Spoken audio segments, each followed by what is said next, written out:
All the prophets of Almighty God did the sujood for offering salah. And even an acrobat cannot do better than what we Muslims do when the Bible says, fall on your face and pray to God, the way we Muslims do. The reason we do sujood is, as I mentioned earlier, the mind is not directly under our control. The body is directly under our control. And in order to humble the mind, you also have to humble the body. And there is no better way of humbling the body than to put the highest part of the body, the forehead, which also has the frontal lobe of the brain, which is the most important organ, to the lowest part on the ground, and then say, glory be to Allah, the Most High. Glory be to Allah, the Most High. Regarding the minute details of how to offer salah, where to keep the hand, how to stand, how to sit, etc., how many rakats to offer, the Holy Quran says, Atiullah wa atiur Rasul. Obey Allah and obey the Messenger. You have to look at the Prophet. The Quran says, Atiullah wa atiur Rasul. In several places. In Surah Al-Imran, chapter number 3, verse number 32. In Surah Al-Imran, chapter number 3, verse number 132. In Surah Nisa, chapter 4, verse 59. In Surah Ma'idah, chapter 5, verse 92. In Surah Anfal, chapter number 8, verse number 1. In Surah Anfal, chapter number 8, verse number 20. In Surah Anfal, chapter number 8, verse number 46. In Surah Nur, chapter number 24, verse 54. In Surah Nur, chapter 24, verse 56. In Surah Muhammad, chapter 47, verse number 33. In Surah Mujadila, chapter 58, verse number 13. In several places. In Surah Taghabun, chapter number 64, verse number 12. The Holy Quran says, Atiullah wa atiur Rasul. Obey Allah and obey the Messenger. For the minute details, look at the Prophet. And it's mentioned in Sahih Bukhari, volume number 1, in the book of Adhan, chapter number 18, hadith number 604, as well as in Sahih Bukhari, volume number 9, hadith number 352, the Prophet said, pray as you have seen me praying. Pray as you have seen me praying. So minute details, you have to refer to the authentic hadith.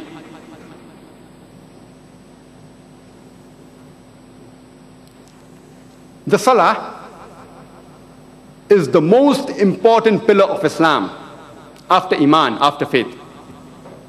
And the Holy Quran says in Surah Al-Riyadh, chapter 51, verse 56, وَمَا خَلَقْتُ الْجِنَّ وَالْإِنسَ إِلَّا لِيَعْبُدُونَ, that I have created the jinn and the men not but to worship me.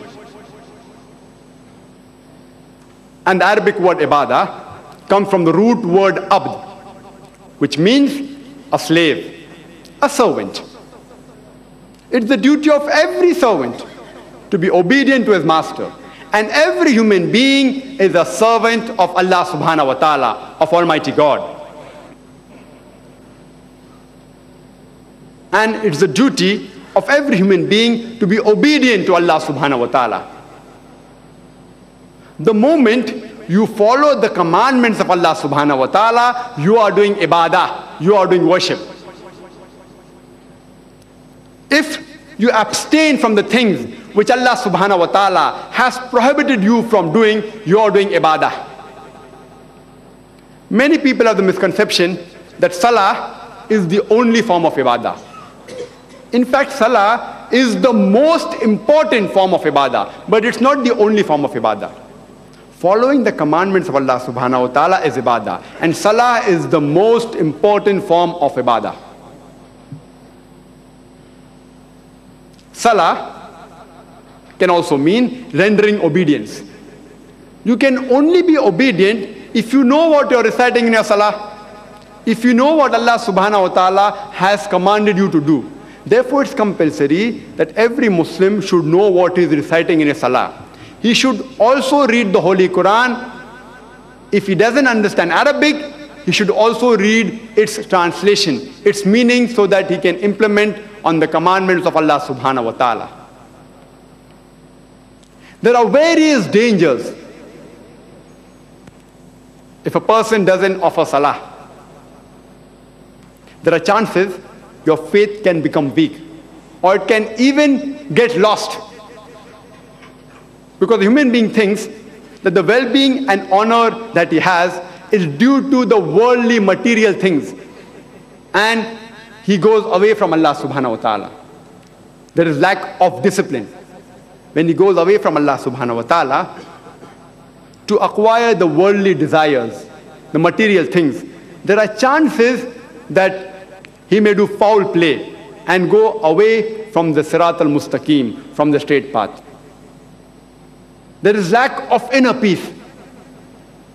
Irrespective how much wealth a person has, the wealth cannot gain him peace. And the reason that the people don't offer salah is due to lack of knowledge. The Holy Quran says in Surah Al-Imran, chapter 3, verse number 185, Kullu nafsin zaikatul maut. Every soul shall have a taste of death. And you shall have your total recompense on the day of judgment. And only he who is saved from the hellfire and is admitted to the gardens shall have achieved the objectives of the life. For verily, the life in this world is a mere deception of goods and chattels. There are various benefits of offering salah. Salah is a way of life. It caters to the spiritual aspect of your soul and the physical needs of your body. The salah, it increases your faith. It strengthens your faith. The Holy Quran says in Surah Anfal, chapter number 8, verse number 2, that the true believers are those who, when Allah is mentioned, feel a tremor in the heart. And when his signs are rehearsed, it strengthens their faith and they put their complete trust in Allah subhanahu wa ta'ala. The Holy Quran says in Surah Fatiha, chapter 1, verses 5 to 7, Iyaka na'budu wa iyaka nasta'in. Thee alone we worship, thee alone we ask for help. Ihdina sirat al-mustaqim, sirat al-lazina namta alayhim, ghayr al-maghdubi alayhim, walad-dallin. Show us the straight path, the path of those who have earned high favor, and of those whose path is not wrought, nor who go astray. It increases the discipline of your life. A true Muslim, he starts his day by offering the Fajr Salah. And in the Fajr Salah, the Muazzin, in the Adhan, he also adds, As-salatu khairun minan nawm.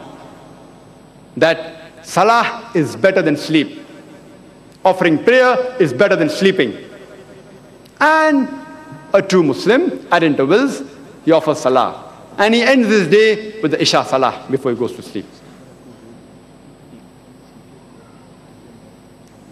The Salah, it also improves the social conditions. The congregational Salah, it increases the brotherhood, the fraternity, the unity, and is an example of equality. The solidarity increases. When the people of the community, they meet each other, and the love and affection between them increases. The Holy Quran says in Surah Hujurat, chapter 49, verse number 13, Ya ayyuhan nasu, inna khalaqnakum min zakrin wa unsa wa ja'alnakum shu'uban wa qaba'ila lita'arafu, inna akramakum indallahi atqakum, innallaha alimun khabir. O humankind, we have created you from a single pair of male and female, and have divided you into nations and tribes, so that you shall recognize each other, not that you shall despise each other. And the most honored in the sight of Allah subhanahu wa ta'ala is the person who has taqwa, who has righteousness. And Allah is all-knowing, full of wisdom. The criteria for judgment in the sight of Allah subhanahu wa ta'ala, it's not caste, it's not color, it's not creed, it's not wealth, it's not sex, but it is taqwa, it's righteousness, it's God consciousness, it's piety. The Holy Quran says in Surah Humazah, chapter 104, verse number 1, وَإِلُّ لِكُلِّ هُمَزَةٍ لُمَزَةٍ. Woe to every kind of scandal monger and backbiter. The Salah prevents us from scandal mongering and backbiting. The Holy Quran says in Surah Hujurat, chapter 49, verse number 11 and 12. Ya ayyuhal lazina amanu. O you who believe, let not men amongst you laugh at others. You may never know that the latter may be better than the former. Let not women laugh at others. You may never know that the latter may be better than the former. Do not defame. Do not be sarcastic. Don't call each other with nicknames. Ya ayyuhallazina amanu, O you believe, avoid suspicion. For suspicion in many cases is a sin. Do not spy on one another. Neither speak ill about people behind the back. That means don't backbite. Are you ready to eat the flesh of your dead brother? The Holy Quran says that if you backbite, it is as though you are eating the flesh of your dead brother.